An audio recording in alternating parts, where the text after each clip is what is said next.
Welcome to Park Hopper Society, a place where we discuss all things travel and theme parks, a little bit about life, and a lot about Disney. I'm your host, Gary, and I'm joined by my two fellow hoppers, Britt. Hello. And Aaron. Yo. In today's episode, we'll discuss Walt Disney's parks and play one of our favorite games, Sail, Float, Sink. Yeah. So without further ado, let's get hopping.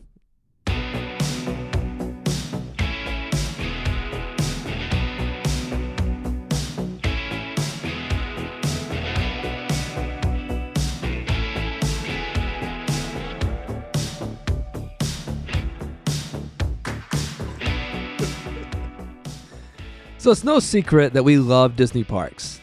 And yes, visiting the parks today is an unforgettable experience where lifelong memories are made and guests of all ages can enjoy the sights and sounds, experiences, not to mention the food. We love talking about food around here. We do love talking about Raised food. beef. Raised beef, yeah. Yep.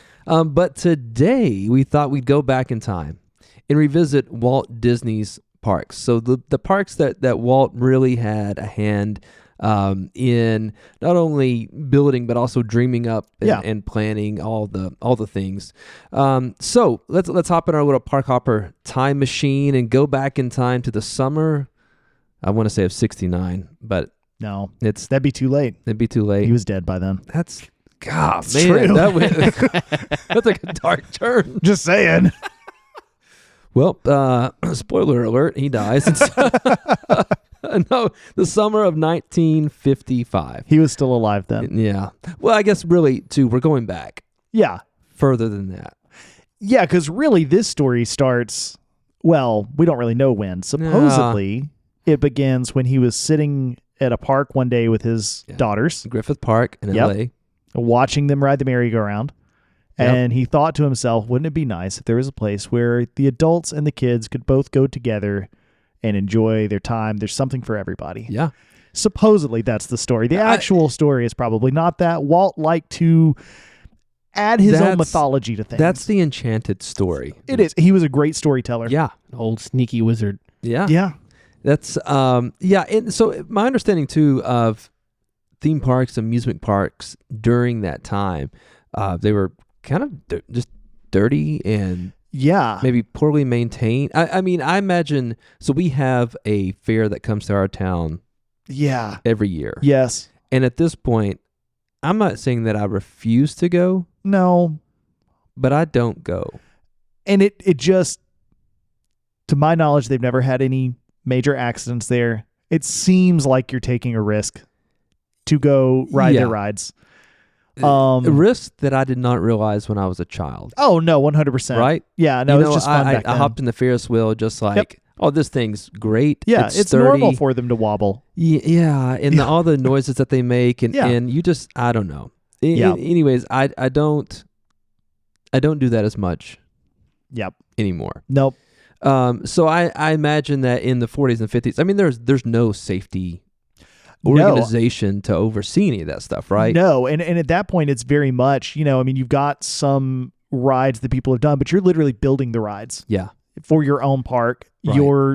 So you're right. I mean, not only is there no real safety oversight, it's not like you're hiring an engineering firm to come in here and figure it out. No. You're just building it. Yeah. And well, for that matter, if you look at some of the rides, I think of Matterhorn bobsled. Sure. Okay, so the original cars, there's no safety equipment. Like like if it were you and your son's riding with you, right? Yeah. Like he's going to be riding in between your legs. Yeah. Just hanging on. Yep. Which is a crazy thought. It is. Now. Although, I mean, I've explained to him on every roller coaster we get on that the lap bar is really there to make sure you don't attempt to get out. Well, they are now, which is sad. You're going to hold it'll hold you in there for the most part, unless you're going I mean, technically, even if you're going upside down, it's not strictly 100% necessary. The G-forces will hold you in for the most part. Hey, if you get stuck upside down. Which is highly unlikely, but technically possible. It's possible. And either way, you know what? I want it. I feel safer. No. I don't want to get stuck upside down. I want the risk. No, I don't want to get stuck up. No, it's like, that'd be terrible. No, I don't want to get stuck upside down at all. That would be the last time I ever ride that ride. Yeah. Might be the last time I ride a roller coaster for a very long time if that happens. That's fair, man. It's like being trapped in an elevator, but upside down. No, can't. Can't do it. Well, so parks they're not what they are today. Right. And I think there's also this whole idea of like, let's step into these stories. Yeah, for which sure. we had never really seen themed lands. I think they're just amusement rides. Right. Right? There's no theming to pull it all together. No characters. None of that kind of stuff. I also imagine, like, I think the same thing about our little podcast, right? Once we record something and you put it out there, you can't get it back. You can't make that episode any better or any of that kind of stuff. You know what I mean? Like it's just, I hear authors say this all the time. Like, you write a book, the book gets out there, and then you think, oh gosh, I should have said this, or I should have written this, or I should have done that. And you don't get that opportunity. Right. With a theme park, you can get that opportunity, because you can put something out there. I mean, how many rides have we seen either be redone or refurbished, or we're going to add this piece of technology that we didn't have before? Even if it's something as simple as, we're going to go from a gel lighting to an LED light or something like that. Sure. Like that, it's same effect. Better, more detailed animatronic. Yes. Or, whatever it is. Which they're getting ready to do in Epcot. Exactly. Now, Frozen Ever with After. Frozen. Yep. Or in the case of, Ratatouille, they had 3D. Yeah. They've decided to switch it to 2D. Yeah. So you can make those modifications. You're not stuck. You're not, I don't know what the word I'm looking for. I guess you have more control, maybe? Yeah. Creative control.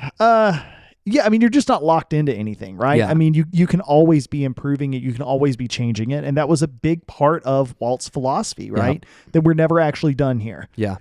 And from my understanding, wasn't around, but on opening day of Disneyland, it was a catastrophe. A disaster, honestly. Yeah. Yeah.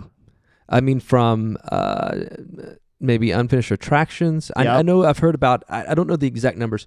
I know there was counterfeit tickets though. Right. And so they were expecting this small number of people to show up. And then all of a sudden there were a thousands of people. Number of people. Yeah. Who showed up. And so they very much didn't have it figured out. Not the Disney that we know today. Right.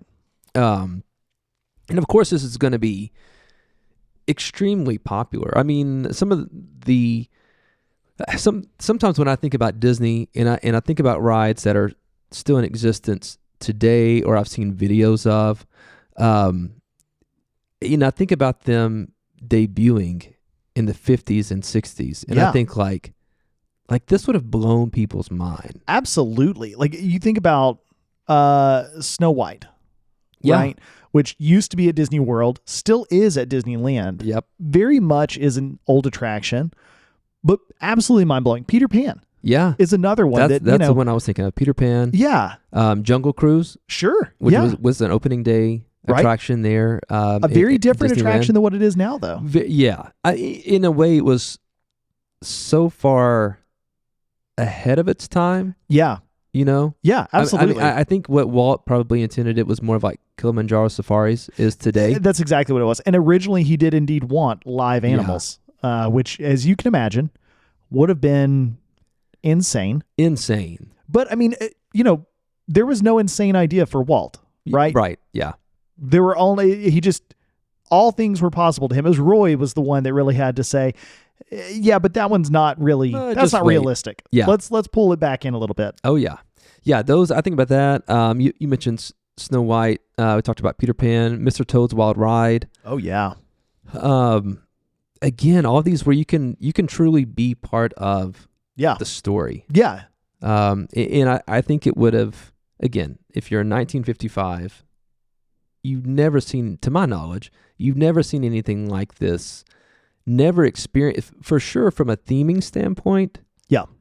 You've never seen anything like it. No, because now you're not just entertained by the ride per se. Right. There's a story to the ride. You're progressing through the ride. There's a purpose to it. Yeah. It's not just, and a lot of roller coasters today are still this way, right? You're going up the lift hill so that it can drop you down with enough energy to go through the whole coaster. Right. That's really all it is. There's no story to the lift hill like there is on, say, Space Mountain. Yeah. Where the lift hill itself has part of the story. Right. Or even like, granted, now Disney is they like to do away with lift hills now. Now we just have launches.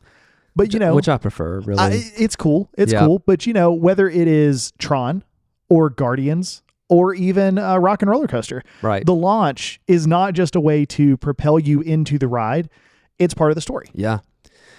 And typically brilliantly done, honestly. Yes. And even though all three of those are launches, they've done a great job of making them all sufficiently different enough. Yeah.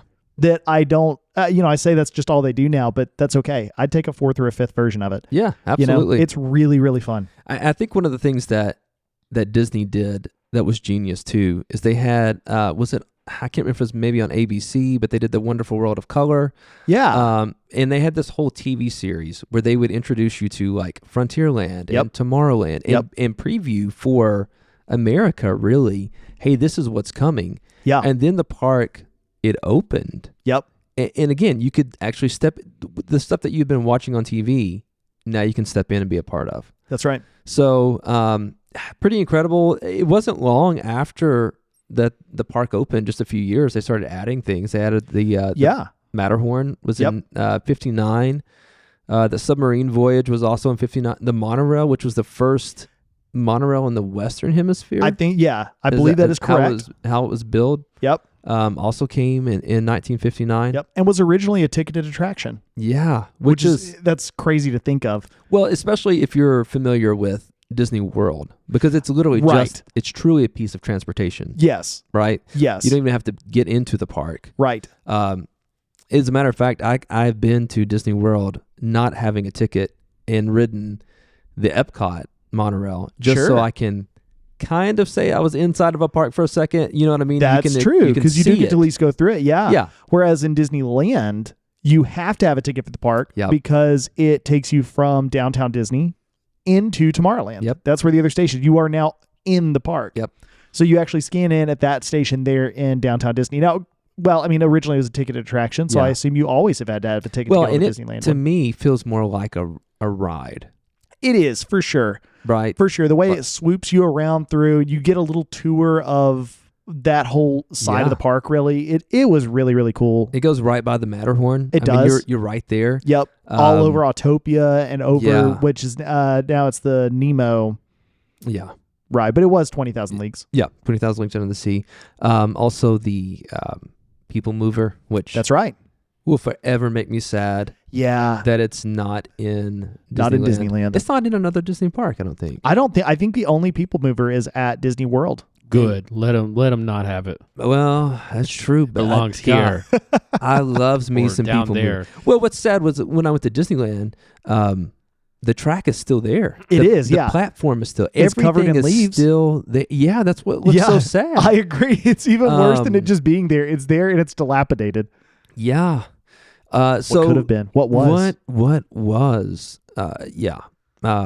Their People Mover also has changes in elevation, or had changes in elevation. Yeah. You know, ours which is probably just flat. part of the downfall. Probably. Really. Probably. I think it was a whole different system too. Theirs was more of I think it was. Like electric motors and I don't know. Yeah. I don't know. But anyways, the 60s for Disney park for Disney company was huge in terms of innovation, because you had the 1964 World's Fair, and Disney partnered with different companies to create attractions that we all know and love, like It's a Small World. Great moments with Mr. Lincoln, which I sadly did not get to do in Disneyland. No. But, that would become kind of the Hall of Presidents in Disney World. And the Carousel of Progress, which it no longer exist in Disneyland. No. Again, but we do have still it in here at Disney World. Disney World. Well, I say here. Yeah. It's not here. I wish it was here. Yeah. It's close enough. In Florida. Yeah. Speaking of Walt's Park, though, Walt's going to be... That's true. We'll have an animatronic in the Carousel of Progress. That's true. I'm excited to see that. Yeah. I am. Yeah, me too. And again, this is another one of those moments when I first became a Disney fan. Sure. Right? So I enjoyed going to the parks. And then what I wanted to know is, how are these Imagineers... First off, who are they? Right. But how are they doing what it is that they're doing? Yeah. And when I realized, again, some of those, like It's a Small World and different attractions had been around since the 60s, I was like, yeah. What? Right. I mean, when you compare it to the rides now, you go, okay. Yeah. But I mean, the thing is, even as recently as like, I'm going to say the 2000s, Right. you know, the ride technology had gotten better. Don't get me wrong, but it wasn't really that much more impressive Agreed. than some of those rides from the 60s. You know, they were doing the same thing. They were just doing it better. Right. And then really since then has been and granted, I mean, they've had computers on rides for forever. Don't get me wrong. I'm not saying there wasn't any improvement, Right. but the steps they've made in the last really 10 years, but I'll be generous and say 15 to 20. Yeah. Has brought on a whole new era of rides for better and for worse. Right. I think the projection screens can be done really, really, really well. I like them a lot on Guardians. I think they do a great job of that. That is probably people's number one complaint about like Universal. Everything there is a screen. That's true. It's But I not think enough practical effects. You know, I'm wearing 3D glasses. Yes. And it's like my ride moves a little bit. Yeah. And then I watch a movie. Which honestly, that's how I feel about Ratatouille. Yeah. You know, I'm zipping is around that? in this little rat just so I can watch this scene of a movie. Yeah. And then I zip on to the next place to watch the next part of the movie. Have they finished updating that yet? Yeah. Yeah. Okay. Yeah. It's back to 2D. not back to. Yeah. It is at 2D. Same ride otherwise, though. It's the same exact But, you know, I think experience. with Ratatouille, like, it's not being billed as a thrill attraction, True. right? Like, True. like to me, this is a dark ride Yeah, that's fair. plus. But it's basically the Runaway Railroad, but not as good. Yeah. That's what I would say. Yeah. A runaway railroad to me is so a runaway railway Yeah, that's my bad. is Speaking of like projectors, that's incredible. Yeah. absolutely incredible. Like- Like that, yeah. Well, just Oh a good my example of gosh. just how far the technology has come. Yes. Mm-hmm. And truly one that I am just going around watching scene to scene, but I'm moving around a lot more, and then the scenes themselves are so incredibly engrossing. I'm not Yeah. watching a screen. I'm part of it. Yeah. Wild. Which is, again, probably, going back to like the World's Fair and Small World in Carousel Progress. Like Yeah. you feel like you're going like Carousel Progress. You feel like you're going back to the 1900s for a minute. Yeah. And the 1920s. Yes. And you are going through these changes and you're experiencing these changes. Yep. With the family. Yeah. You know, and what it could potentially Yeah. look like. And obviously, like on Carousel, there is the final scene, especially. Okay, again, go back to 1964. Right. You've got this optimistic view of the future. Yep. What it could look like. Yep. And that was really, I think it was sponsored by General Electric at that yeah. point. Yeah. So how is General Electric going to play into Yeah. making your life so much easier? They had, what did they call it? I don't think it's City of Tomorrow, Project Tomorrow or something, Yes. where you could go and you could see all this stuff. Like, this Yep. is how your life is going to be Yep. better. Yep. And I think it, probably definitely inspired people, Yeah. at that point. It was in the mid 60s that they began buying up all the property for Disney World. Yes. And if you haven't heard that story, I'd go back and check it out. Basically, Disney formed all of these different companies. Yep. They, all these little shell corporations. instead of flying from like Anaheim to Orlando, they'd go Orlando, Chicago, or Yep. Orlando. Also, people would not know Yep. that it was a Disney company because they knew that the price would skyrocket. And, Right. and sure enough, like as soon as they found out it's Disney buying it, Yep. it skyrocketed. Well, and really, it really started rising once they put together. This is a company buying all of this. Right. It's not 100 companies buying it. It's one. company buying. So I was reading all about this today, getting ready for Yeah. this episode, and it was interesting. There was a huge debate about who was buying it, and Disney was a potential buyer. I think the other one was Howard Hughes Okay. with his airplane company. Yeah. Man, there was one other. At one point, people thought it might be an aerospace company buying it all to build the lunar lander, because Okay. this would have been 1965. Apollo 11 was in 1969. So the Apollo project is very much in the swing of things. Oh yeah. Its location makes sense. Yeah. That it would be some sort of aerospace company. Right. And so, there was a huge, almost like today, if somebody started buying up a bunch of stuff, you might go, oh, is it an AI company? Is it Right. maybe a car manufacturer, electric car? It's something like that. Only to find out in the end and Disney was one of the ones they suspected. Sure. And it turns out it was. They were correct. Yeah. Yep.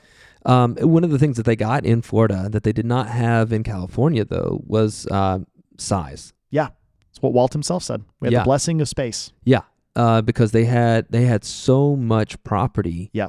in Florida that they could really do things that they couldn't do in California. And Yeah. and I think it shows. Like, I think Oh, yeah. some of the stuff I've read, they talks about, like, with Disneyland, they kind of perfected the theme park model. Yeah. And Disney World gives you that at scale. Well, and not only at scale, but the ability to do so much more. Oh, You way know, more. Even because I believe it's 24 square miles Yeah. that they own. I mean, that is so much space. So much space. It is massive. It's what is it? 3 times the size of Manhattan? Manhattan? At least 2. Yeah. I mean, it spans 2 counties in Florida. It does. It does. Which part of that's location, but still. Yeah, and even today, now granted, there is a lot of it that is swamp. Right. There is a lot of it today that is set aside as, Is it a reservation? yeah, Is that what nature, they call it? basically a nature reserve? Yeah. That's what it is. Yeah. And I think that's just their choice. I don't think it's actually Right. locked into that. Celebration Florida also makes up part of it. It does. And so you've got some of it that can't really be used or highly unlikely to be used. Right.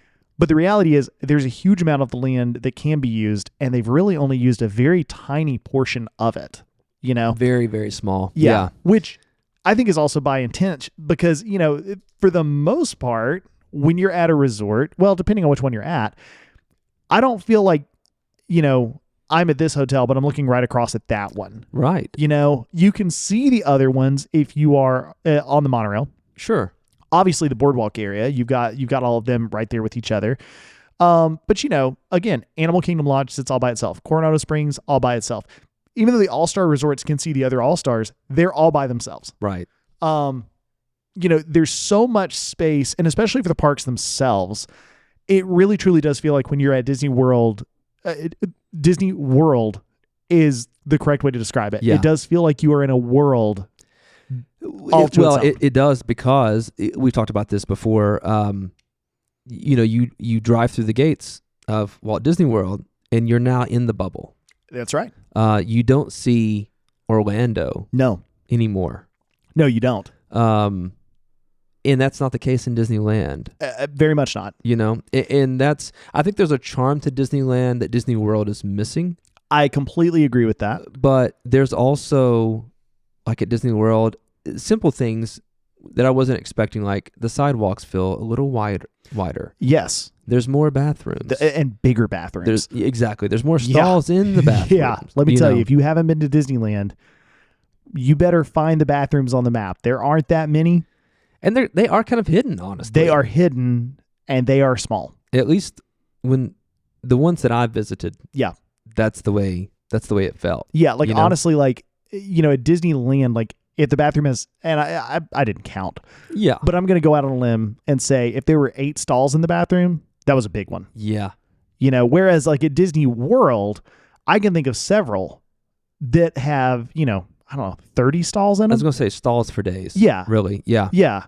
So many that if they're all filled, you don't want to be in there anyway. You don't. Yeah. Walk the other way.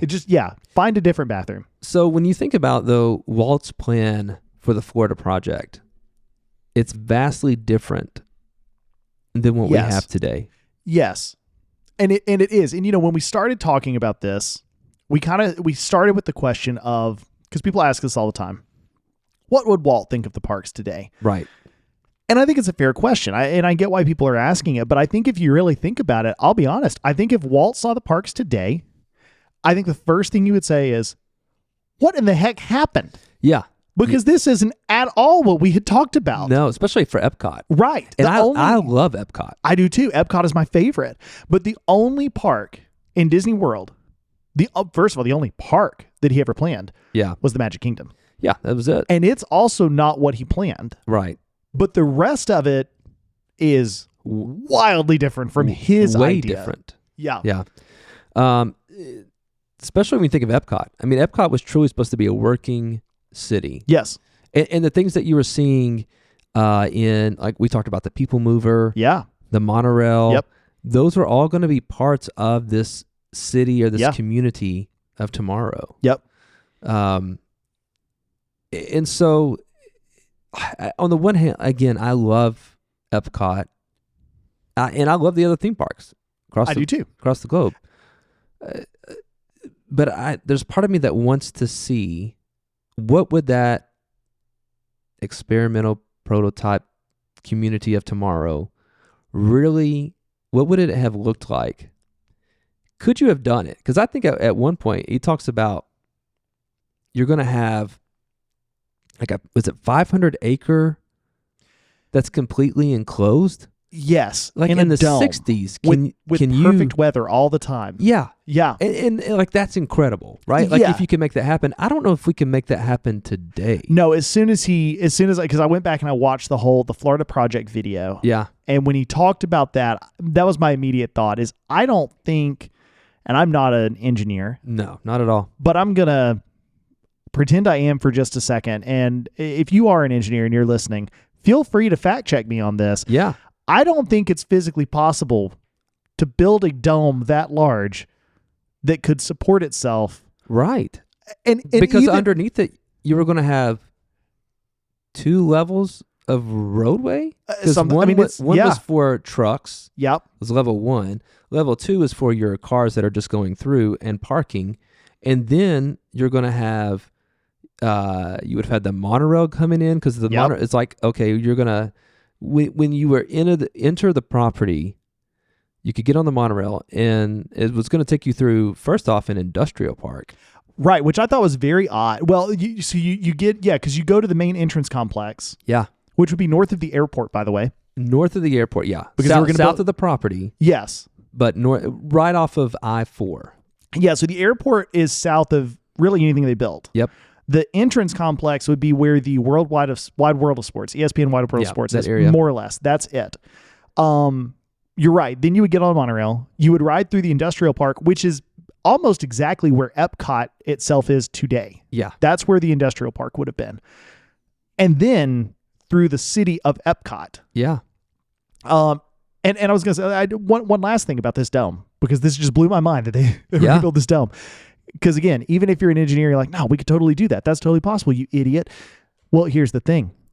Good luck getting that cleared by the FAA. Oh, yeah. Right? Yeah, absolutely. I don't think a little red light on top of it's going to do it on this one. No. Can you imagine? No. And I mean, the thing is, like, in the center of this whole thing is a massive skyscraper. Right. Oh, yeah. So, and that's the thing. If you want to see, and for anybody listening, when you're on the People Mover and you see Progress City, right? That is a pretty accurate depiction of what Epcot City that's a quarter of it. That's a quarter of the model. Right. Yeah.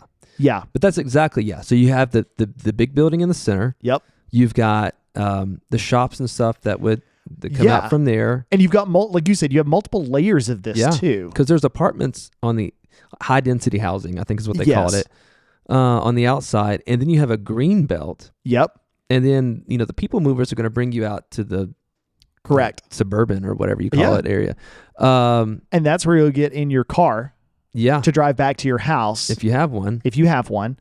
I mean, honestly, it's fascinating. Yeah. And to hear Walt talk about it, that was his goal for it, was to basically inspire city planners and the everyday public that this is what's possible with a modern city. Yeah. We could do this. This is how all cities should be constructed. And I think at one point he even says, like, let's not go back and fix the broken ones. We're just going to start brand new. Yeah. We're just going to start it all from scratch. And you know what? I will say, living in a city that seems to have absolutely no planning whatsoever. Oh, yeah. This would be nice. Yeah. It'd be nice. Our city has planning. It's just 10 years too late. Yeah. We have reactions. Yeah. And we have overreactions. There's that. So, my question to you is, because the Florida project was announced there's a video that comes out, I think in late 66, or 67, 65, 60. Well, it's before Walt passes. Yeah, that's right. It was. I think less than a year before he passed, isn't it? Yeah. I want to say it's like 6 months. He passed on December 15th of 1966. Okay, well then it wouldn't have been 67. Yeah. So, but had Walt not passed so soon, yeah, it could have seen the Florida project through to completion. Yeah. Do you think Disney continues creating more theme parks, or do they move on? Because that seemed to be the trend. I think for Walt Disney's life was, we're gonna make Mickey Mouse, right? Sure. So we're gonna make that short cartoon, but we're gonna add sound to it. Right. Okay, we've done that, so we're gonna move to the next thing. We're gonna make color. Yeah, we're gonna do the multi-plane camera. Yeah. We're gonna make a full length feature film. Yep. Animated film. Yep. With Snow White, right? We're gonna move on to live action and to yeah. And then you got Mary Poppins, where we're gonna mix these two things together. Yep. Granted, he had done that earlier on. Then we're gonna do the theme parks, and we're gonna build out this whole major, everything's going to be themed out. Everything's when you step in, we're going to build a berm so you don't even realize that there's an outside world out there to be completely enthralled by this experience. And now we're going to build experimental prototype community of tomorrow. Yeah. And so once you do that, then what do? Do you go back to building theme parks? Well, but honestly, I think with the Florida project, I think that question answers itself, because honestly, the Magic Kingdom was almost an afterthought. Yeah. When you look at what the original Florida project was, the Magic Kingdom would be there, but it's even referred to as the theme park area.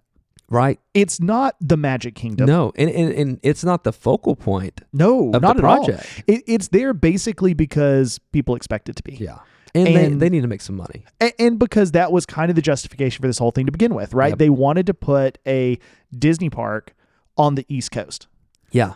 And especially looking back on it, knowing how things worked. Walt was the dreamer. Walt had all these wild ideas. Right.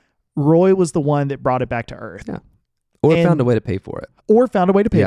But was the one who was pulling the levers behind the scenes to let's meet in the middle here. Right. We can't have the live animals here on Jungle Cruise. It's just not going to happen. Let's make it animatronic animals instead. Yep. And so I think and by all accounts, this seems to be one of those things where Walt was hell-bent on, we're going to build a whole city. Mm-hmm.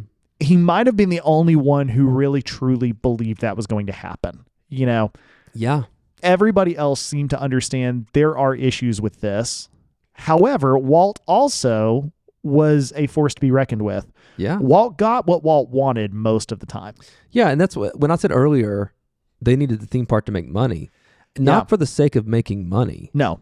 But for the sake of pumping money into this project. And that's why I say I agree. I think not only that, but a way to kind of anchor and justify the project. Hey, we're building a theme park after all. And that's what only the like industrial 2% park of it, but was most likely about, Let's bring some industries in here. Yep. Are they going to be innovating? Yes, but what they're really going to be doing is paying to use the space. Yes. And people are going to be coming through, so now they're going to it's advertising. It is exactly what it is. Which, I mean, for a long time, honestly, was what Epcot really was. The Future World part of Epcot was all sponsored and was just straight up advertising for all of their stuff. Disneyland in even Magic Kingdom. I mean, still today has sponsored. I mean, what enterprise sponsors Tron? Yeah, I was going to say Space Mountain. I remember it being sponsored by FedEx and RCA at one point. There you go. My favorite ride of all time, Delta Dream Flight. Yeah, was sponsored by Delta. Yeah, I mean that more often than not, they found a way, which is genius, for someone else to pay for their attraction. Yes. Or at least the upkeep. Yeah. And I agree with you. I think that's exactly what they're going to do. So it is interesting too, some of the ideas they had for Epcot itself, and some of the issues they had there. Right. One of the major problems with Epcot is that they were going to have people living there, but it was going to be very much a company town. You know, so you were going to be You worked assigned. there. Yeah, you worked there. You had a job there. You would be assigned a living space and all that. Here's the issue they ran into though, because company towns weren't a good thing. You know, historically, right. I mean, you know, you'd have these mining towns set up and the mine would own the town and you could go live in the town, but you had no rights. You couldn't vote about anything in the town. You had no say about what went on. If they wanted to move you out of your house, too bad. It's not your house. You know, sorry. It just happened, you know, it was a rough thing. And so obviously Disney was talking about setting the same thing up. The problem was for Disney that the laws, even now, if you maintain residence in a place for, I think it's like 2 years, it may even be 18 months in Florida, that like by law, you have now established a community. Yeah. And you have to have like voting rights in a city council, town council, whatever, so that a company can't make you go live somewhere and just tell you, you never get any say in how this place is run because this is our private property. Yeah, kick rocks, basically. Yeah, if you were to establish residence at Disney World somehow and live there for this time, you would now get to vote on how Disney World, how that area is governed. Yeah, well, isn't that part of the reason too? Like, if you want to go to Disney World, you can't stay in one room for over like 30 days. So that's a different thing. Yeah. And most states have this, that after you stay in a hotel room for a certain period of time, and it usually is about 30 days, you've now established residency there. Yeah. And the hotel can't say, hey, you're done, it's time for you to leave. They have to actually bring an eviction against you at that point, because they're now evicting you out of a place that you live in. It's like squatters' rights almost. Yeah. So that's Similar. why but it's a similar concept. Yeah. Yeah. That at this point, like you live here and we can't just tell you it's time to leave. Yeah. You know?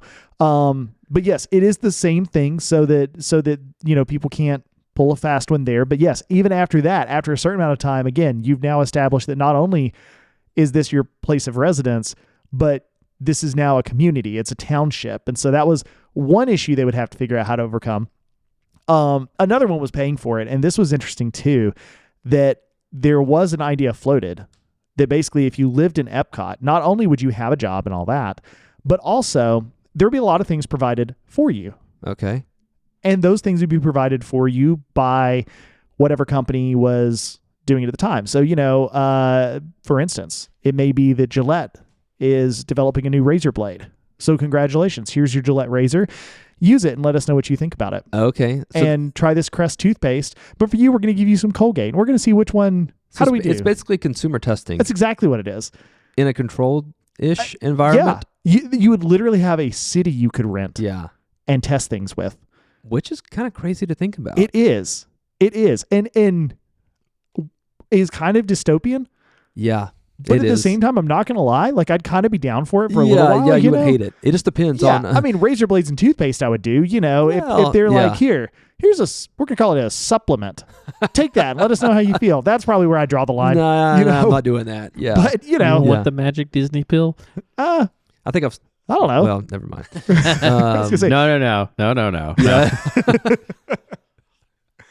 No. Yeah. So, okay. Let's say, though, in some weird place, we could get Walt's opinion on what it looks like today. Yeah. What the parks look like today. Yeah. What do you think he would be surprised about, happy about, whatever? And what do you think he'd be like, no, I'm not sure. Okay. I think he'd be surprised at the whole thing. Like, you know, that's hard to even say how much it's grown and how it's grown and how big of a deal it is. You know, I don't think he would be surprised that Disney is the premier theme park. That's the bar everyone's chasing, right? Yeah.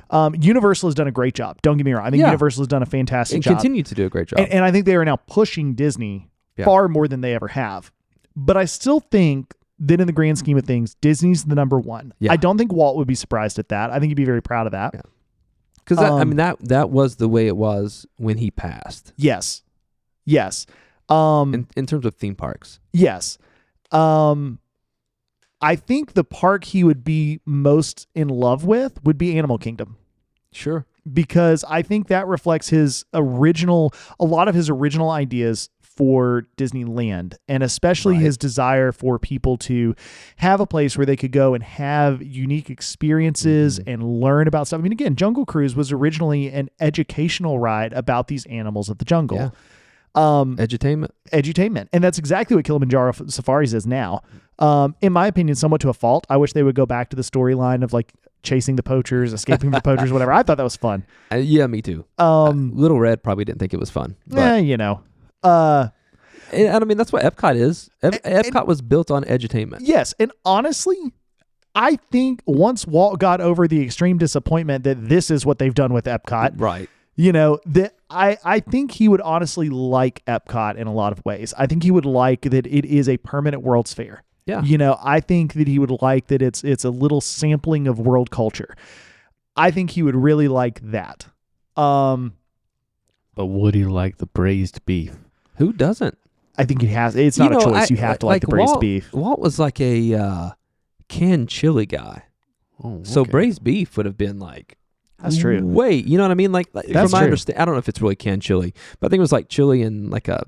That's Casey's Corner, the chili dog, right? I mean, that's why the chili dog is there. Yeah. So I think he was probably a pretty simple dude for the most part when it comes to food. Now, obviously a complex guy, but you know. Yeah. He liked the trains. We know that. He would love the trains. Yeah. Yep. I think he would really love the one that's in Disneyland, and he'd probably be sad about the one that's in Disney World. But well, especially right now. Give it time. Yeah, give it time. You know, they took it away for so long. Yeah. And then they brought it back, and they were like, nah, just kidding. That's the thing. They brought it back for what? Like legitimately a year and a half? Something like that. I mean, it was gone for a long time. It came back for not very long at all before they took it away. And technically, it's still there. You can still ride it. It just goes forward and backwards. It's dumb. Over maybe the least entertaining portion of the track. No, the least. Yeah, there's no maybe. Yeah. So what I hear people talk about when they say, what would Walt think? It's typically negative.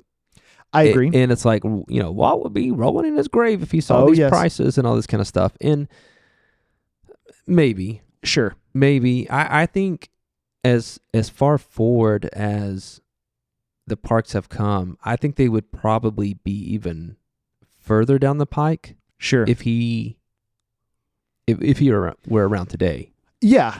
Because I like you said, if Walt wanted something done, he was going to do it. And if that meant like, I got to mortgage my house, I'm going to do it. Which he did. He did. Yeah, exactly. Yeah. You know, if I've got to go into debt, like, because I believe in this so much, I'm willing to do whatever it takes to get it done. Yep. And I think the thing that we've seen, especially in the past 15, 20 years, whatever, is this the dream, like the dream's presented to fans, to guests, and it almost gets there, but at some point they go, oh crap, we're running out of money, so we're not gonna do it. We're gonna have to scrap it. You know, I mean, Epcot, the Japan Pavilion, which had a show building, had a Mount Fuji, and like this thing is. The show building is almost ready to go, but I something I saw the other day said there was a engineering mishap. Okay, and it couldn't support some of the weight, so they were just like, they expected there to be a dome. Yeah, that's probably it. Well, probably. But Disney was like, "Hey, we're already over budget. Yeah, we're just gonna scrap it. Yeah, and we'd never seen it. Right, and I do think. I think those are the things that Walt would be really disappointed in. Yeah. Is the unrealized dreams, the in some cases the fear of failure. Right. This is a guy who didn't fear failure. And I think largely it goes back to, you know, he made Oswald the Lucky Rabbit and went out of town on a trip and came back and everything was gone. Yeah. It was stolen. It was stolen. It was stolen through a contractual loophole. He'd lost control of Oswald. He'd lost his entire animation studio. Literally everything was gone. And it was a tough thing for him, you know? Right. And he even cited that himself, that, you know, it was an early failure, but it basically taught him how to recover. You know, it's a failure, screwed up, you move on, you get better the next time. Right. And he did. And I do think that there's a lot of that would probably be the most disappointing to him. But in fairness to modern Disney, there was a huge difference between Walt Disney doing things at the Walt Disney Company, Yep. versus literally anybody else since then. Right. Even when it was Roy Disney running the show, Mm-hmm. Roy wasn't Walt, you know? And everybody since then, and whether it was, Eisner did a lot with the parks. He was probably the most, at least in terms of the parks, the most aggressive CEO that they had. Yeah. In terms of, he opened Euro Disney, which had a more abysmal opening than Disneyland.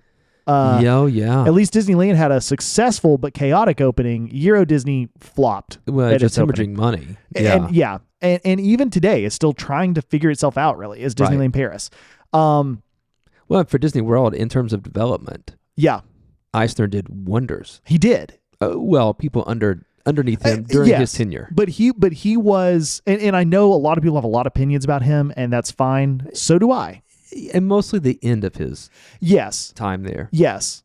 But I will say this, he affected a lot of change. Yeah. And he did a lot to bring the parks into a modern era, Right. If Disney is a multi-day, like 4 or 5 day experience, Disney World. Yes. It's Eisner. It is. He's His the guy influence. that you can really, truly thank for that. Yeah. And so, I think that in some ways Walt would be impressed. I think in some ways he'd be disappointed. And I think some of this is just honestly, and I've kind of always felt this way about Bob Iger. I don't have strongly negative opinions about Iger, but Iger was a media guy. Yeah. And that's really always where his focus has been. And we can certainly debate how successful that is right now, but right. That's his focus. Yeah. And I think if and when Disney gets another experience-oriented CEO, which it's looking like they could. Yes. I'll be really curious to see what happens with the parks. Yes, the prices will go up. Everyone get over it. It's just part of it. Yeah, well, we hate it too. Chapek he was over the parks for a minute. He was. And the prices did go up under Chapek. Yeah. And Chapek? I don't know. It doesn't matter. Bob. He's gone. Old Bob. Middle Bob. We had Bob, then we had Bob, and now we got Bob again. That's a lot of Bobs. So Middle Bob. Yeah. And honestly, I would have been curious to see what would have happened had he stuck around. He got dealt a really rough hand. He did. And by all accounts, Bob Iger never left. Right. He stayed extremely involved behind the scenes. To me, I think the Disney park is best ran when there's a creative person at the head and a strong financial money person that's second in line. Yep. Roy and Walt. Yeah. Eisner and Frank Wells. I was going to say, that's exactly, I think that's why Eisner was so, I think they had finally, they recreated the original magic. Yeah. You've got somebody who can't even imagine failure. They can't imagine something not working. And you've got somebody else who is perfectly happy to take this crazy idea and bring it back to reality. Yeah.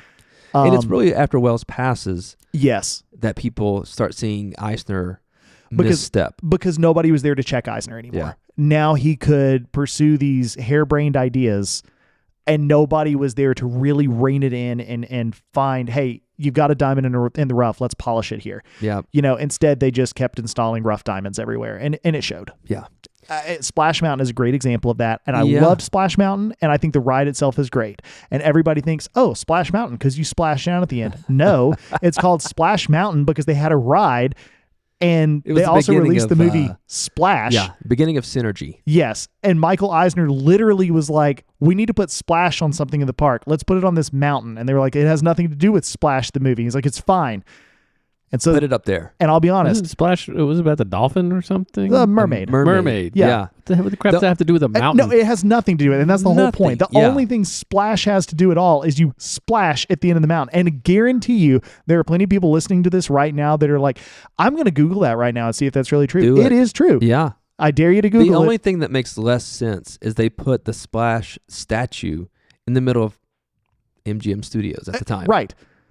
That's also why when you look back at the Splash Mountain logo, Splash is stylized. Yeah. Because it's the Splash logo. Yeah. Mountain. It's crazy. It is crazy. So, I mean, again, Eisner was doing some crazy things. Eisner also gave us Alien Extraterrestrial. Enough said right there. So not all of his moves were great, but he No. made a few. But he made a few great moves. Yeah, he had some missteps. Yeah. So the last probably lingering, what's what I'm looking for? Not effect, lingering. Dang it, I can't think of it. Legacy, maybe. The last thing that Walt worked on. Okay, yeah. Sorry. Pirates of the Caribbean.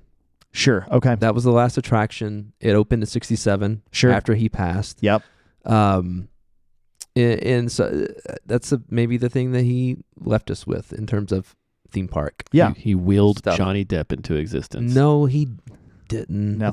See, again, we didn't, and the Pirates of the Caribbean movie franchise is fine. But it didn't need to go into the Pirates of the Caribbean ride. No. Wait. We're doing a whole segment on this. I know. Soon. Okay. Well, it's fine. Listen, there's no doubt that the world, as people once knew it, changed because of Walt Disney, because of his vision, his commitment to see his dreams become a reality. That's the thing we've been talking about. His legacy lives on through these parks, and I think it still continues. It's inspired me. Absolutely. To chase after your dreams. Yep. And I think that is the thing that Walt honestly would be most proud of. That is always what he dreamed for Disneyland, to be a place that you could go with your kids, you could have a great time, but you would also be inspired. You would leave inspired. Yeah. And I absolutely agree with that. I mentioned, I don't know which episode it was. If you go back and listen to all of them, you'll hear me say this at some point. And you'll have to listen to all of them. That's the only way to do it. There's no other place that I mentioned. We did a trip in December with, this was me and the kids and my parents and Alyssa's parents, and we could all ride and experience things together. Yeah. No other place in the world have I really been able to, not an attraction. I mean, I can go catch a movie or watch a ball game or something, but no, you can't experience an attraction like that together. No. So, all right. So since we've been talking about Walt's parks, we thought it might be fun to play Sail, Float, Sink with some of those classic attractions. Yep. Some of them we talked about. And definitely ones that Walt helped shape in some form or fashion. So it's been a while since we played Sail, Float, Sink, and so let's kind of review how the game works. So we're going to throw out 3 items, in this case 3 classic attractions, and we're going to rate them as either our favorite, which is the one that we would sell, our kind of it's fine option, which is the one that we'd float, and the one that we typically pass on, which is the one that sinks for us. Now, I'm going to make a caveat because that's typically how we do this. Right. Okay, so what I really want us to talk about when it comes to Sail is this is the attraction that you say, don't touch. Don't ever change it. Don't ever change it. Don't ever remove it. It needs to stay exactly like it is. Okay. The float is the one that you go like, you know what? I've seen some better versions at some other parks. If they were to do this, I'd be okay with it. Okay. And the last one is more of like if they removed the ride or completely overhauled it. Okay. Completely overhauled it. Okay. I'd be fine with it. Not touch-ups, not updates, but like basically we're going to tear it down and start over. Yeah. Okay. Yeah. All right. You ready for the 3 contestants for this? Let's do it. I would do them in alphabetical order. Okay. Haunted Mansion. Okay. It's a Small World. Okay. Pirates of the Caribbean. All right. And I really wish I had thought about this before we got here. You didn't think about it? Not really. You wrote this. Yeah, but I didn't think about it. Okay, fair enough. That's how Gary, it's just stream of consciousness. While he writes the I script. can't argue. That's how I think too. Yeah. So. That's honestly how this entire podcast goes. Let's be honest. And I mean, the script is loose. It's more of a guideline. Yeah, it basically like, hey, this is what we're going to talk about. Yep. Now we're going to talk about something else. We may or may not actually even talk about that. No. We meander. Here's the challenge for me with this Sail, Float, Sink. Yeah. And you guys can be thinking about your order, okay? If you're asking me which one, like I always ride Pirates of the Caribbean. Every time I go. I agree. I sell that one. This is my, Pirates would be my favorite of these 3 rides. Yeah. And then would be Haunted Mansion. I completely agree. And then It's a Small World. In a distant third. Yes. I don't ride It's a Small World every time. No, I don't either. But when I think Magic Kingdom, I think It's a Small World. Yeah. Like that is part of the experience to me. This one is tough. Because specifically, again, we're talking which one do I not want to see change? Yep. Which one do I think would be better with updates, we'll say? Yep. And which one would I be okay if they just closed it? Yeah. Right? And well, it's difficult to say because two of them have seen changes. Yes. Pirates has seen multiple changes. It has. Haunted Mansion has seen a couple updates. Yeah. Hatbox Ghost. Yeah, the Murder Bride has changed. Yeah. Yeah. Small World, to my knowledge, I mean the queue. Yeah. But the ride itself. The ride itself is, I don't know. If it Mostly is the changed, mostly the same. Yeah. In my opinion, I've never experienced another Small World anywhere else. Same. Because it was closed in Disneyland. Yep. But from the videos I've seen, it's the worst version of It's a Small World compared to all the others. As is Pirates. Yeah. Yeah. Mm. Okay, well, what is it? What's your order? Or you want me to go first? Yeah. Yeah, you go first. I can Aaron. do this. I'm not as sentimental as you all. That's true. Yeah. You sissies. Well, All right, I'm going to sink Small World to the bottom of the earth. Okay. Tear it out. You're done. Yeah, I'm done with Small World because it's miserable. so what do you replace it with? Big World. Big World, yes, Big World. Okay. It's a big We're- world after Yeah. all. We It's take a all big the strange and misaligned and mismatched little figurine people and make them about 5 inches taller. Okay. Their voices are about So it's like a deep voice now. yeah, but not that deep. It's Okay. pretty appropriate for the fact that Like they a are baritone, at a best warm like baritone. Yeah. Yeah. And the water is a little bit deeper. Okay. Ooh. Is it faster? It's not faster. Okay. Because like when you think of like bigger, slower things, you think Oh, it's that's slow. true. Yeah. Can we add pyrotechnics to it? We should. That's bigger. You can add sparklers. Okay. Okay. I'll settle for that. Yeah. I like it. Fair. Yeah, I'll Okay, take it. right, yeah. Laser Okay. lights. Yeah. It's got to be big. I mean, it's It's gotta- There's Yeah. a driving bass line going Oh, on the yeah. entire Here we go. time. Here we Like, go. Is this like But that's it. There's no Techno kinda Small like- World? It's kind of like what Tron is supposed to be. Oh, okay.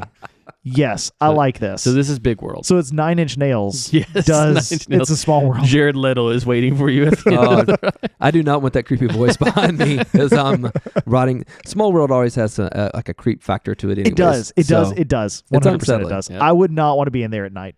All right. And float, I would float.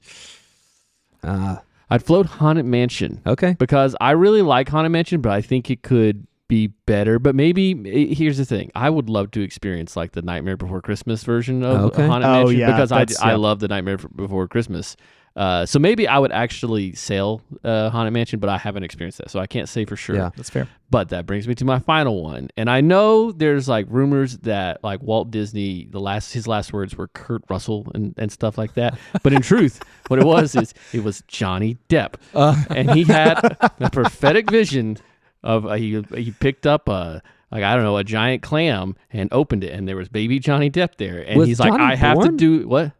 Johnny, was he born in '66? Yes, I don't know, but yes. But How anyway, crazy would it be if you were born the day that Walt Don't even died? question it. It's true. He found baby Johnny Depp in this dream, and he said, I have to create a story that will herald Johnny Depp's coming. And it was Pirates of the Caribbean. Johnny Depp would have been a young child at the time. A young child. A young would've child. been- I was going to he'd say kid, and then Oh, I said yeah. He'd have child. been and it 3 just years came out as old. child. 3 is a Yep. very prophetic number. Yeah. I'm just saying. June 9th, Okay. 1963. And it's only recently that Pirates of the Caribbean has fully fulfilled his vision by having Johnny Depp everywhere in it. It's everywhere. there we go. You know So, what I there's didn't my think answer. about when we were. So I'm clearly thinking about Disney World as I'm thinking about these three attractions, but it's in both parks. It is. It's Does that also in change your Disneyland. answer? Would that change your answer? Would it change your So order? I'm only doing this for Disney World. Okay, all right. So let's okay. let's stick with Disney I'm World. going to stick then. just with Disney Okay. World. And All right. because, and that's going to very strongly affect my answer here. Yeah. I'm going to sail with Haunted Mansion. Okay. I don't want it to change Okay. because I don't think that changing it makes it. I don't like Hatbox Ghost in there. Yeah. Little updates here and there. You've always got to do some of that, right? Right. And I'm okay with some of that. But by and large, I don't want it to change. I think it's a Okay. classic attraction. I think it's great the way it is. Yep. I think changing it would ruin it. Okay. I'm going to float Small World. Oh, this is controversial. I'm going to float Small World because to me, Small World should always be there because that is there are two attractions there that are quintessential Walt for me, and one is It's a Small World and his vision of bringing the world together and letting us all recognize we're all really the same. Yeah. Right. Yeah. And the other is the Carousel of Progress. Yeah. This not only are we all the same, but like the future is bright. There is a great big beautiful tomorrow, and you put those two ideas together. Yep. And we have not achieved it, but it is a beautiful idea. But it's a great idea. It is. And you feel inspired to do your part to help achieve it. Yeah. I think. Yes. Or at least hope for it to be achieved, right? I just want to beat Grandma at the space game. And it's impossible. Yeah, she's really too good. Yeah. Too good. Yeah. Space ace. Yeah. It looks like it feels like she's really there, and that's why she does so well at it. And I will say, as a kid, I was like, man, that game looks awesome. I would love to play it. And now as an adult, I'm like, is it a game? Like, I can't, it doesn't look very entertaining to me. No. Granted, video games have come a long way. Yeah. But, and that would obviously lead me to sync Pirates. And here's why. I love Pirates. Yep. I don't enjoy the addition of Johnny Depp. Blasphemy. It's fine. It's we fine. I also, sorry everybody, yeah. the redhead. Yeah, so I wanted to go back when she's auctioned off. Listen, sorry, that's a real pirate raid. I was gonna say the same thing, Yep. but I was afraid to sound. What is it that people will call it? Misogynistic. Yeah. Well. There you go. If you have complaints about that, call Gary misogynistic. He's the one that said it, not Britt. Britt didn't say it. No, what I think is, you're right. Piratey things. Yeah. And we don't really see the way that they illustrate whatever pirates are portrayed. That's the word. Yeah. The way that pirates are portrayed in the timeline that they're portrayed in. Yep. That's what was happening. Right. And I'm not saying it's okay. I'm not for the selling of women. No. At all. And I think having a woman pirate is cool. Yes. Throw in a female pirate captain in there if you want to. Yeah. No problem with that. But, But me wants the redhead. Yeah. What about the chickens though? Well, that was always it. They're auctioning off the chickens and they want the redhead. The redhead. Yeah. Yeah.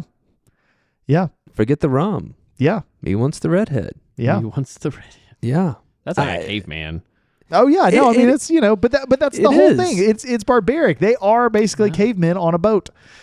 No. So that would be, and part of this too is because I have ridden the one in Disneyland. That's great. And the Pirates in Disneyland is absolutely better than Pirates at Disney World.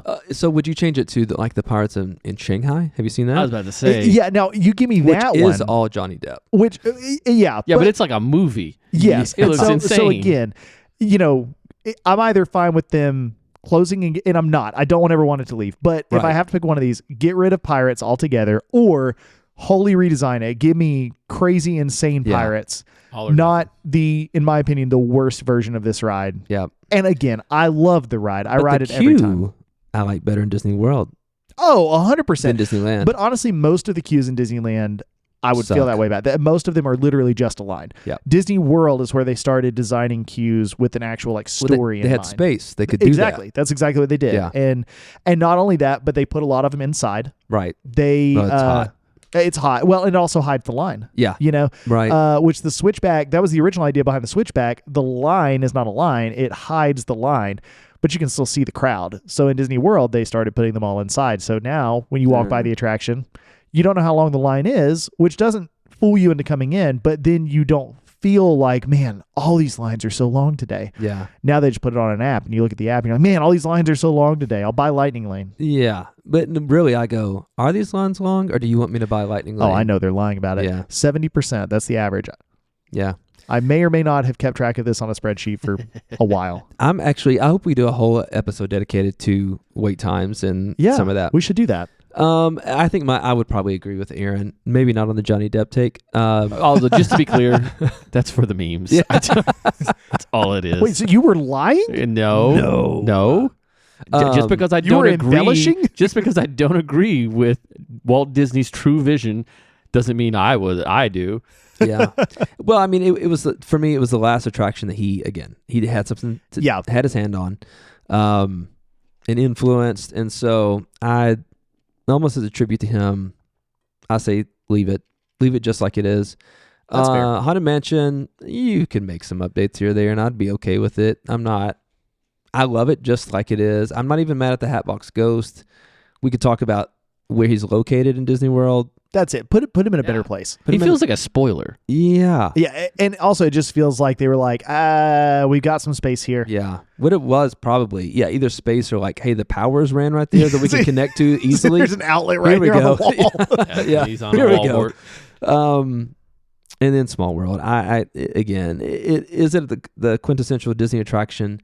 Yes. But I skip it all the time. I agree. I ride it maybe every fourth time I go, and I go a lot to be clear. But I rode it last time so I could hear the new verse, there you go. and I heard it 7,000 times because it's in the last part It where you just get feels quintessential at this point. Again, just for the memes. Yeah, It is, and that is. I mean, the ride itself is not, and again, that's why I say I think it needs some updates, right? Because I think that unfortunately the message of the ride, which I think is a great message, but at this point it's just it's old, it's cheesy, it's stale. I get it. Yeah, and again, when you see other versions where they're kind of hiding some Disney characters within, like, that's cool. Yeah, you kind of find those. It's like Where's Waldo, a bit different. Yeah, and that's ultimately what it comes down to is when you ride It's a Small World, the first scene or two, you're like, oh, this is kind of neat, and then you realize that's it. The entire ride whole is thing. this. Yeah, I mean, you can guess like what country is this? Is this what what is this supposed to be? That's true. All those things. So, well, hey, now Hoppers, it is your turn. So we'd love to hear from you. What do we get right? What do we get wrong on some of our takes here? What would you self-vote sync? So, you should discuss that over dinner. I don't know. And what do you think Walt would think of, what would he say about the Disney parks today, where they're headed, what they've done, all those things? Yep. Also, this marks our 20th episode. It does. Which is kind of crazy. It is. Really. It's insane. And there's some of you hoppers who are listening and you've been with us from the very beginning. Yep. God, we just appreciate you coming back. Absolutely. Especially after you listen to those first few episodes. We've gotten better. I hope. We have room to improve. But we have gotten better. Yeah, for sure. Also, like recently, there's been several new folks who have been joining us. Yeah. So, welcome to the podcast. Absolutely. Obviously, we're glad you're here. We started this podcast, the Society, really, as we like to call it, last summer, as a place we wanted to have some fun conversations. Yep. About one of our favorite places, really. Yep. To visit. And there's just such a world of hot takes and people, I'm going to say, creating controversy. Maybe. Sure, absolutely. That we try real hard not to do that. No, we just want to give you. We just tell you that Walt Disney created Johnny Depp out of a clamshell, which is a fact. Heralded his arrival. Ahead of time. A prophecy.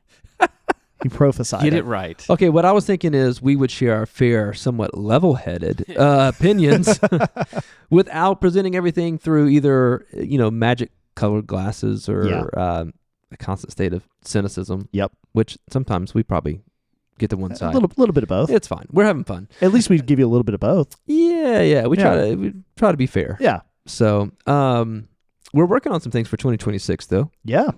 And we want to make sure that you guys stay in the loop. We've got a couple of trips that we're trying to get planned. Yep. We'd like to make it to all the festivals. Yep. At some point. We've talked about doing D23 maybe. We're going to try. We're going to try to be there for D23. Thinking about that so we can, give you guys our thoughts. Yeah. It won't be that, don't look for us for the hot takes necessarily. No. But we'll give you our thoughts. One of the things that I'm really excited about is we're trying to get to video at some point so that this can be consumed on YouTube. Mostly, I guess. Not only can you YouTube. hear us, you can also look at us. Yeah, which you may not want to do. Yeah, that's fine. You can just hit play and look away. That's what I was going to say. Yeah. That's probably totally what fine. I would do. Yep. But we're excited about those opportunities to be able to bring you some videos and stuff, even some of the stuff that we've shared today. We could be able to share with you all be able to show at it the to same you. time. We'll quit reading the menus for all the festivals. You can actually see what we're looking at. Yeah, that's a goal. Speaking of Flower and Garden, that coming menu up. should be out soon. It should, yeah. Maybe we'll talk about it in the next episode because by the time this Probably one will. gets out there, Yep. it will probably be released. We've also got several topics to talk about. We got some special guests that we're going to bring on to the podcast that we're excited about. So lots of exciting things for 2026. And you guys have been great to give us some suggested topics that you want to hear us discuss, and we're planning on bringing those in as we can as well. So we're super thankful that you guys have just been along for the journey. Yeah. And hopefully you'll continue this ride with us. Yep. And if there are any topics you guys want to hear, feel free to get in contact with us one way or the other. Yeah. We have social media. We're on there all the time. It is success rate varies quite a bit. That's one thing I've learned in this is social media promotion, marketing, whatever is infuriating. Yeah. But hey, if you message us or you comment on something, we will see it. We will respond. Yeah, absolutely. And we will absolutely appreciate it. Yeah. Yep, for sure. Also, if you enjoy this episode, please subscribe, rate, leave us a review. All the things. Beside that first thing that I said, which was subscribe. You can subscribe if you want to. I don't think you should. It doesn't sound like something you'd want to do, to be honest. It sounds painful. It does, actually. It does sound painful. It's all in the mind. Yeah. Just like Johnny Depp. Subscribe doesn't sound like something you do in your mind. It just sounds unpleasant. Oh, gosh. Listen, as always, thanks for tuning into Park Hopper Society. We'll be back in a couple of weeks with a new episode. And until then, take care and keep hopping. See you real soon. Toodles. Bye-bye. Walt, the herald of Johnny Depp, Jack Sparrow, the greatest pirate I have ever seen, sailed the 7 seas on the Black Pearl.